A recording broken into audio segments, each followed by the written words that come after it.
Yeah, hello and welcome to a new episode of our weekly Spielworxx chat, season 2. My name is Uli Blennemann and I'm having designer Akar Bharadvaj.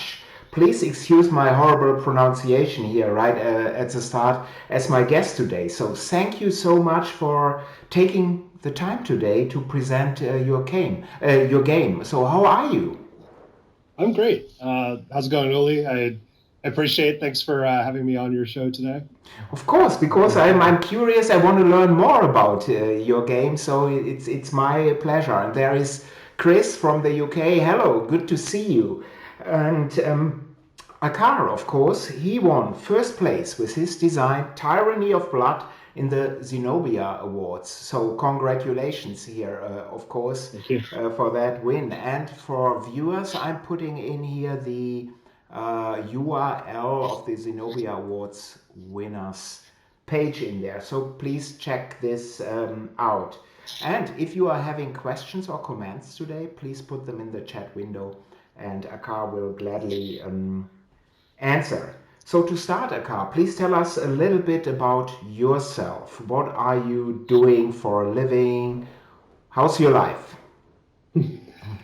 So I live just outside of Washington D.C. in the U.S. And I my day job, I work for a software development team where I do user experience design and user engagement. And it's my hobbies. Obviously, I love board gaming. I'm very interested in history, and there's so it's kind of there's a lot of overlap between my day job and board gaming, especially with thinking about how to design a system that approaches a problem and accomplishes a specific goal that's intuitive to people.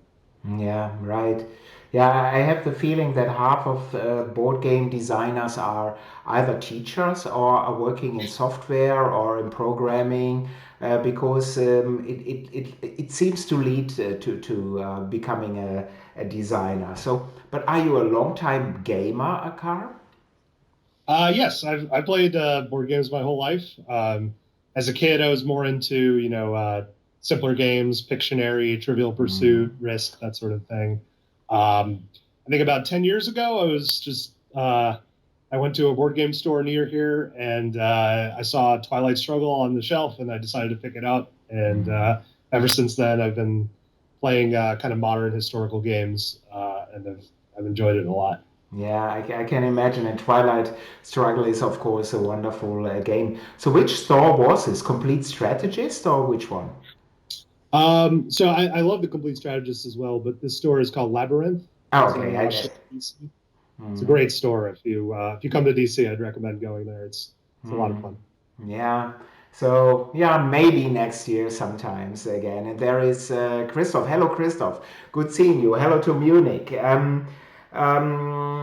So, which games, because you hinted on Twilight Struggle and history based games, which games do you prefer? Is there a certain genre you enjoy? Maybe card driven games or which games? So my favorite games are about history, and especially love card-driven games. I'd say my favorite game is probably Here I Stand. Kind of a very long, epic card-driven game, but I have pretty broad tastes. I like everything from Twilight Imperium to Code Names.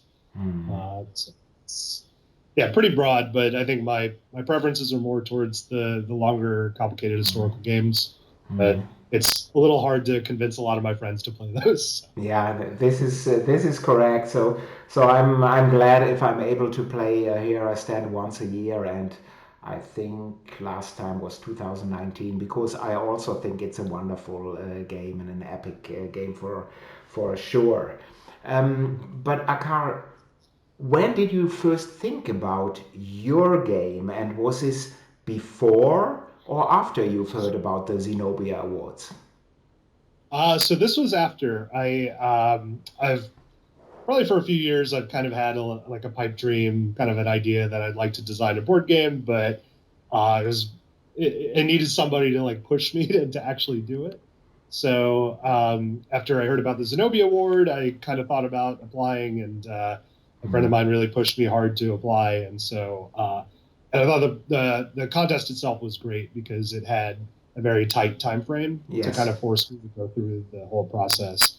So that was useful, but it was a lot of work in a very short period of time. This was a Yeah. little less than a year, and Yeah, and let's really stress this and let's really point this out again. So it's not only that there are some wonderful games coming out of this award, but you have to see the time frame, the full time frame from starting putting the synopsis on paper and to have the basically finished game to turn in was less than a year. So it's really outstanding. So did you feel pressured, Akar, or was this okay? I think that the time frame was very constraining. I thought in a good way, Mm-hmm. because I don't know. I think if they had it open ended, if they were like, "Here, you have 2 years to make a game," I don't think I would have gotten the work done. I Mm-hmm. think I needed somebody to like force me to do the work, Mm-hmm. and but I definitely cut a lot of corners and kind of sped through a lot of things that I'm happy now that I have a little more time to work on. Hmm. Yeah, I can imagine. And so, why did you choose the topic after all? And for the viewers to put this into context, what is Tyranny of Blood about?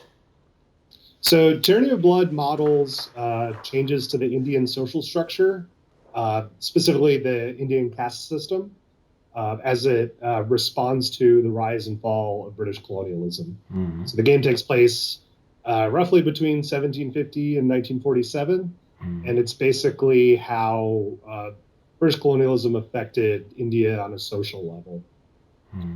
Um, and so when they announced the Zenobia Award, I was thinking I came up with several, probably about 30 different ideas for things I'd like to make games about.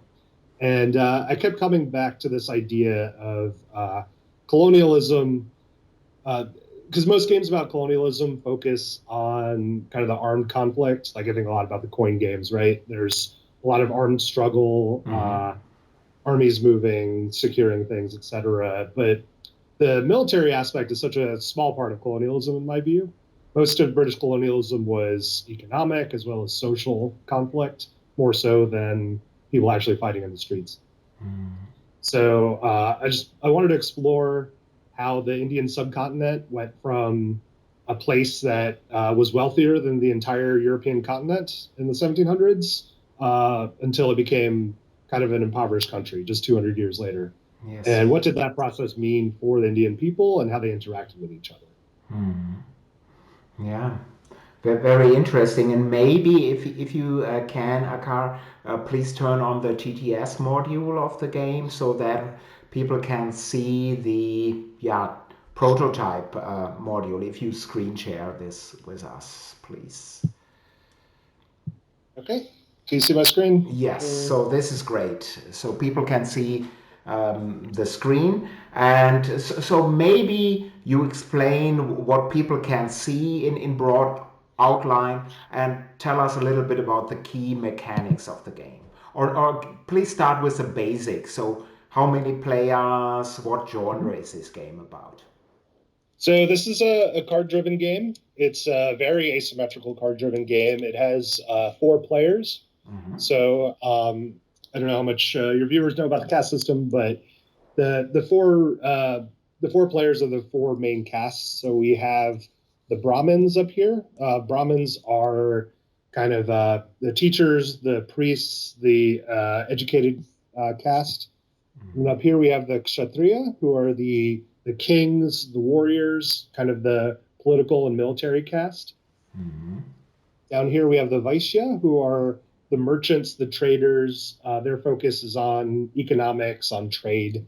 Mm-hmm. Uh, and then lastly, we have the Shudra slash Dalit player. So this kind of combines 2 different groups, but it's basically going to be the artisans, the laborers, and the people who are kind of pushed outside of society. Mm-hmm. Um, and so their main focus is on labor as well as kind of taking there's the small amount of power they have and building political structures to kind of fight for their interests and make sure that they're not left behind. Mm-hmm. And so the basic goal of the game ends with India's independence, and the goal that each player has is to kind of sway Indian society towards their benefit the most. Mm-hmm. So the winner of the game is not the most powerful person, because this is about a fundamentally unfair system. So mm-hmm. it wouldn't be fair that way. But it's who can change society the most is the winner. Mm-hmm. So the game's complicated. There's a lot of moving parts. So, but I'll go kind of very quickly through detail. Yes, please. Start with the cards. We can see here. This is again, this is a card-driven game. If you've played Here I Stand, yes. The card-driven mechanics are similar. You have a hand of cards that varies based on where you are in the game, and then you have a powerful home card you can use to do your own thing. Mm-hmm. Each of these cards you get to choose between the event, which is the text, mm-hmm. And then the action points, which is the number in the upper left-hand corner. Mm-hmm. Typically, the events tend to be cooperative. So a big part of the game is you have to work with the other players, because at the end of the day, you are different parts of society. There's a lot of overlap, and you have to live in a country together. So you have to work with other people. Mm-hmm. So the events are kind of cooperative. They help multiple players. Mm-hmm. The action points, however, are competitive. They usually only help you.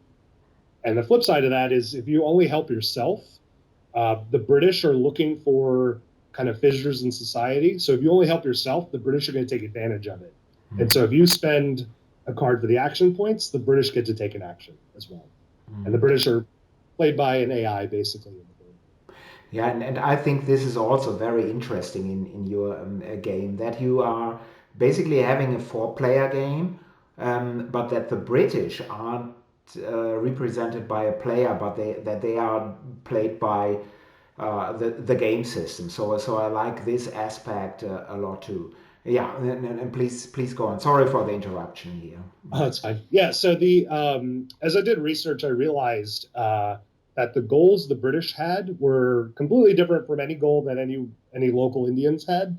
And so what they did seemed very alien to the local Indians. And so that's why I kind of portrayed this as an AI. It's dealt with the die roll. Mm-hmm. And so basically what the players are doing they're reacting to what the British do, but there's no real connection there.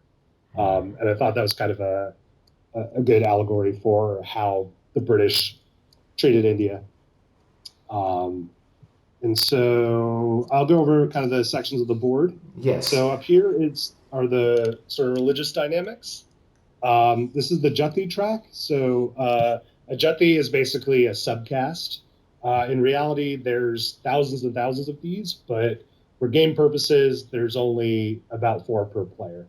Mm-hmm. Again, in reality, this is a little more complicated than I'm making it here. Unfortunately, like at some point, the game has to be playable, so some of these nuances got stripped a bit. But essentially, in real life, the Jatis don't conform neatly to each of the major forecasts, but in the game they do, just for game simplicity. So the game models the caste hierarchy on 2 axes. Prestige, which is kind of worldly renown, it's wealth, it's military prowess, and then so-called religious purity, which is conformity to Hindu ideals. And so these pieces will move around on the Jati track. In addition, we have these orange discs in the corner, and these represent the kind of traditional Hindu religious authority and their ability to uphold the caste system as kind of a stringent system. And so over the course of the game, these discs will move to the minority religious influence track. And that's representing their, excuse me, that's representing their loss of power in upholding the authority. Mm-hmm. So over the course of the game, there's going to be a lot of conversion. And historically, this is accurate. A lot of typically low caste Hindus would manage to escape the system of oppression by converting to Christianity or Islam, typically. But even the caste system is based on Hindu scripture, but really it affects everyone in India at this time. You can't avoid it. It's just such a fundamental part of the system. So even if you're a Christian and you not only don't believe it, there's still aspects of the system that affect you. So that's how the minority and religious influence track works. Then we have the military track. And so over the course of the game, the British are going to increase their demand of to recruit locals into the military. So we have these 3 British armies, and over the course of the game, people are going to enlist in these. And so when you enlist in these, you get some money and you get some prestige. But the flip side is that strengthens the British military. And as the British military strengthens, it increases trade because it manages to secure the trade routes, but it also increases the chance of the British to expand into India. Then we have the map. And so each map, the map is divided into 14 regions. Each one has a political control marker. So you can see at the beginning of the game, they are every region's ruled either by a Hindu prince or a Muslim prince. Over the course of the game, the British can take over more and more of the country. And as well, also there are these 4 orange spaces. These represent some of the major temple and pilgrimage sites around India. So the Brahmin player is going to be building temples to increase her power. The Kshatriya player is also going to be able to build a palace in each one, which increases that player's power and ability to generate wealth every turn. And the Vaishya player, which is the traders and merchants, are going to be building trade routes and making sure that trade runs smoothly. So kind of defining the economy and making wealth that way. So there's also trade goods. Each space has its own color, which represents what good that region produces. And these goods change value over the course of the game. So right now, opium is not worth anything, but as I showed with the China opium card, it will increase in value over the course of the game. For the Shudra/Dalit player, their big focus is on building what's called caste consciousness. And this is building institutions to make sure that, to kind of fight against oppression. And so over the course of the game, so they have kind of not that much power on their own. So they have to basically play the other sides off of each other. And so the way they build these political institutions is by accomplishing objectives in 3 major domains, which kind of conform to the other players. So we have the orange achievements. These are based in the religious and educational realm. We have the green ones that represent political and military realm, and the purple ones that represent kind of economic factors. And so these are all real historical events that occurred. And as play goes on, anytime that one of these achievements is unlocked, then the Dalit player can claim it and gain victory points and bonus cards every turn. Lastly, we have game transitions. So about halfway through the game, there's going to be a rebellion. Historically, that occurred in 1857 when the Indians rebelled against the British Empire, or rather against the British East India Company, who then ruled India. And so we have these 6 different grievances. And anytime one of these objectives is achieved, so if British taxes goes up by to 10 or higher, then the Kshatriya player can claim this space. And this token's worth 2 victory points at the end of the game. If at any point 3 of these are unlocked at the end of a turn, then a rebellion occurs. And then no more of these can be claimed. There's a second deck that gets shuffled in, and kind of the events change a little bit.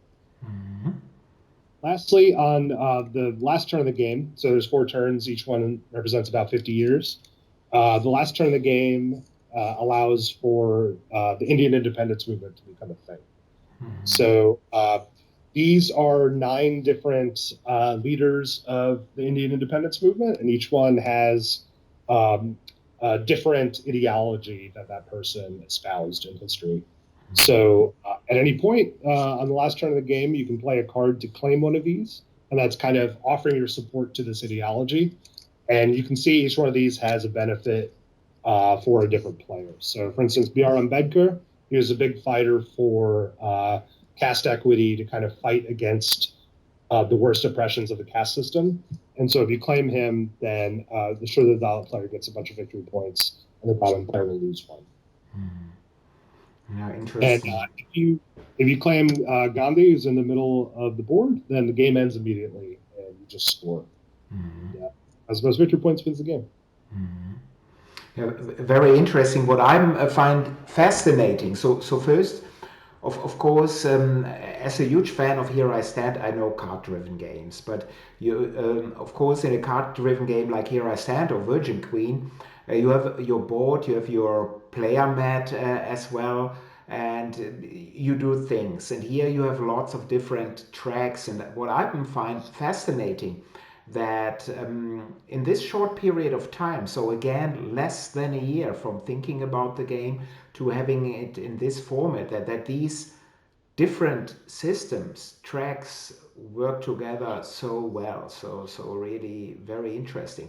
Akar, how many cards per game turn does a player have?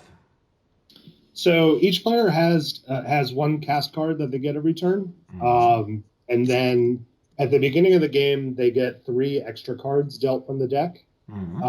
Over the course of the game, they can gain extra cards. So if they do really well, they can have 8 cards in their hand.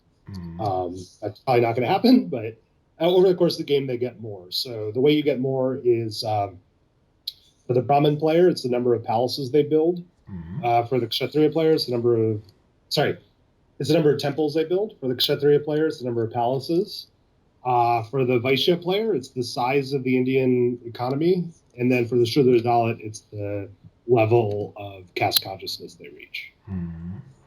Yeah, very, very interesting. So one of the advantages of a card-driven game is that there is not too much downtime. Is this here the same? So you are playing a card and then you quickly or pretty quickly resolve the action. Is this true here as well?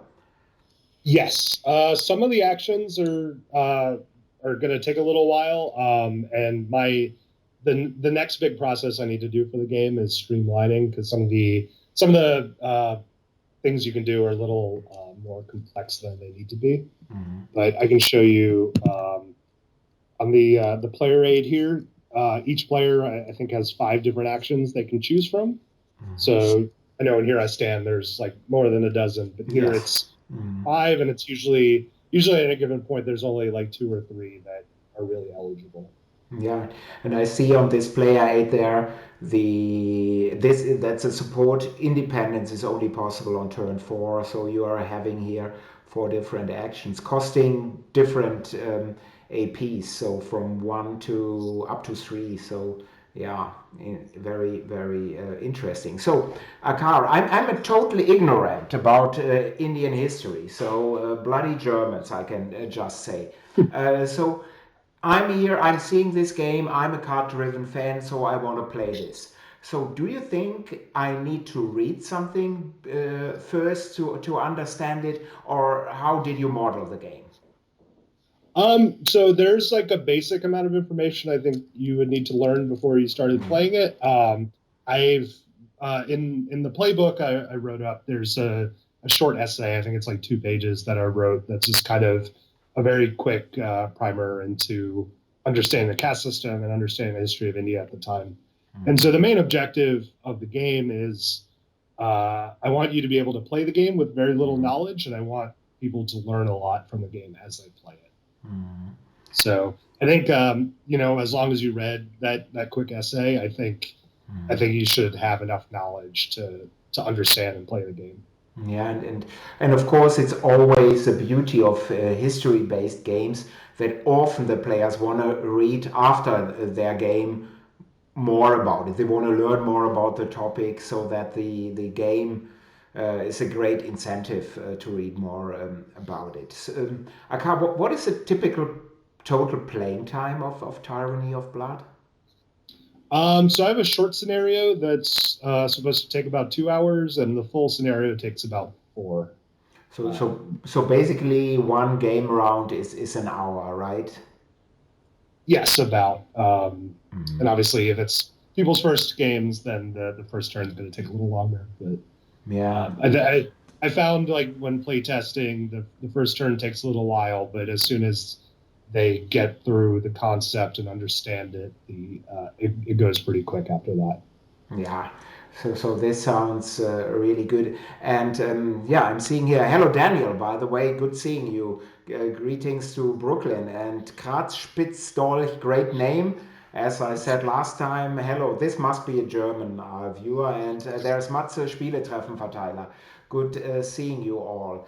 Akar, how and how did you test the game? So obviously, as we see, there is an online module of the game, but was this hard because it's basically a four-player game? Was it hard to test, and how did you do this? So I was lucky enough that by the time I got to playtesting, most of my friends were able to get vaccinated. Mhm. So I actually most of the playtesting was done in person. Okay. Mm. So This, it's of been course, is helpful because I can imagine that doing this game with a full play time of 4 hours, it's very difficult to do just via online tests. So yeah, I do understand. And there is a question from Kratzspitzdolch. I switched on later, so I apologize if the question has already been answered. I don't know of any game that deals with this topic, but there were still games or other media that inspired this game, Akar? What did inspire the game? Which media, which games?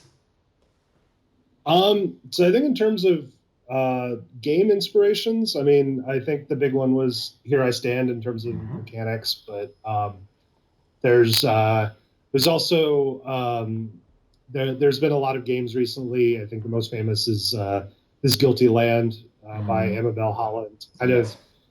games dealing with kind of weightier, more difficult issues, and that inspired me to think about what a board game could handle Mm. in terms of morally difficult uh, conversations. Um, in terms of the actual subject matter, I mostly read a lot of nonfiction books to do research. There's if you want to get inspired about the caste system, there's B.R. Ambedkar, who is over here. B.R. Mm. Ambedkar had he wrote a speech that he actually was never allowed to deliver, but it was called "The Annihilation of Caste," and I would Okay. recommend that. It's kind of a short, very impassioned argument about the history of caste. Obviously, he had his own bias. Mm-hmm. His main goal was to kind of destroy the caste system at that point. But so that's something to know. But I think that's if Mm. you want to read something quick about it, I think that's a good one to read. Okay, so that's a great intro. And maybe we can end this screen sharing and talk a little bit more, Akar, so that people can see you again. And Okay. there, there's now a gray. Yeah, there you are again. So, which plans do you have with the game right now? So you hinted on that you want to continue some testing here.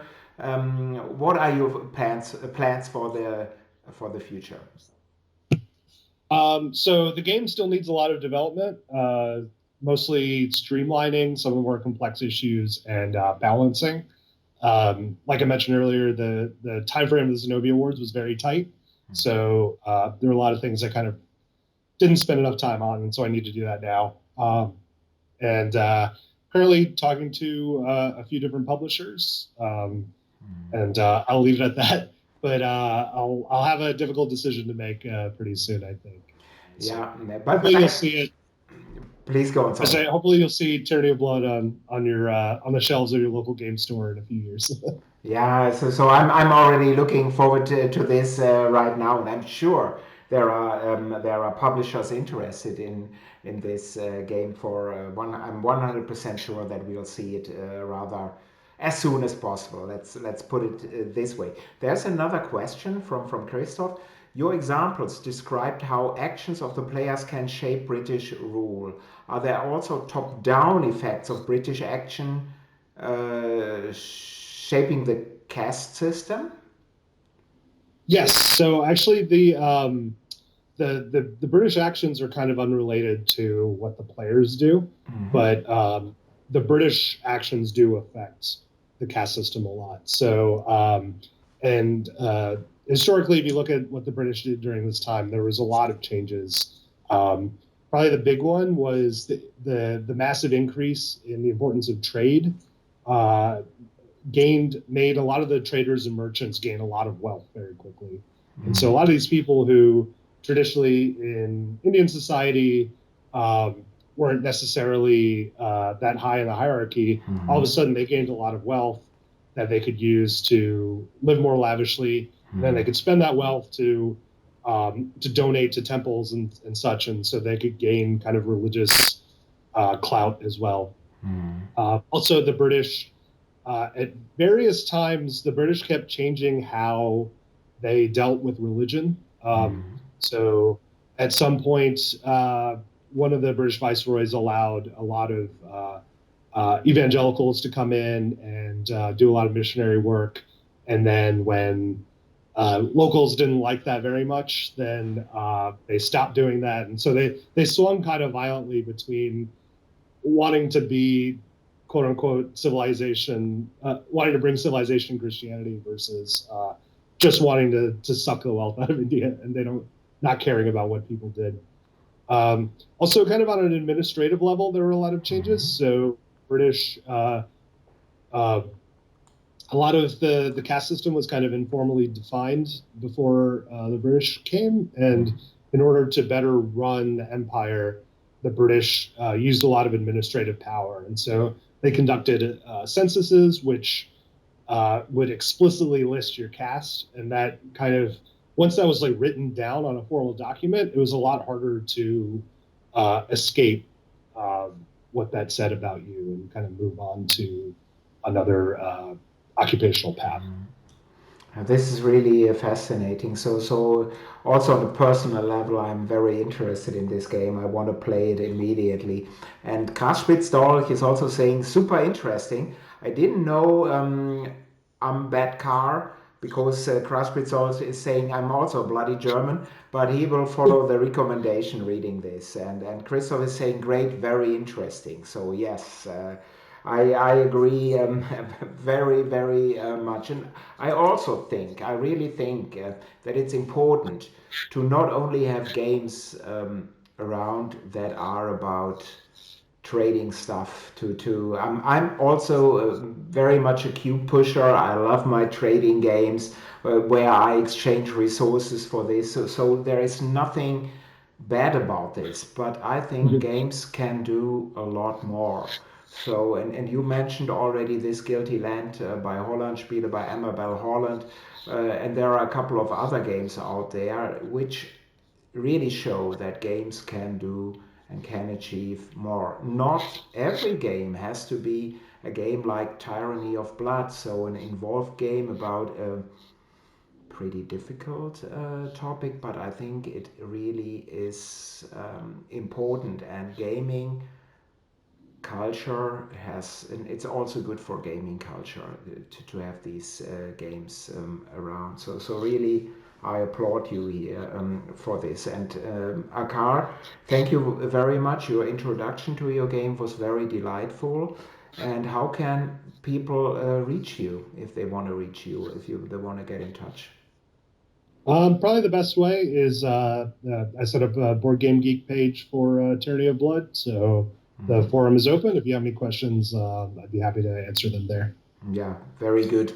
So, and if some publishers are viewing this, so better hurry. You've heard there are already some people interested in this. If you are interested in this game, and you should be, then better hurry and get in touch with Akar via the BGG page of Tyranny of Blood, Zenobia Award winner 2021.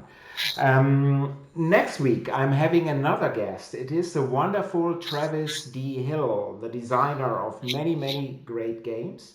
So please join us next week. And to all viewers, thank you for your time. Thank you for viewing. And of course, to Akar, thank you very much for your time here. And it was my pleasure.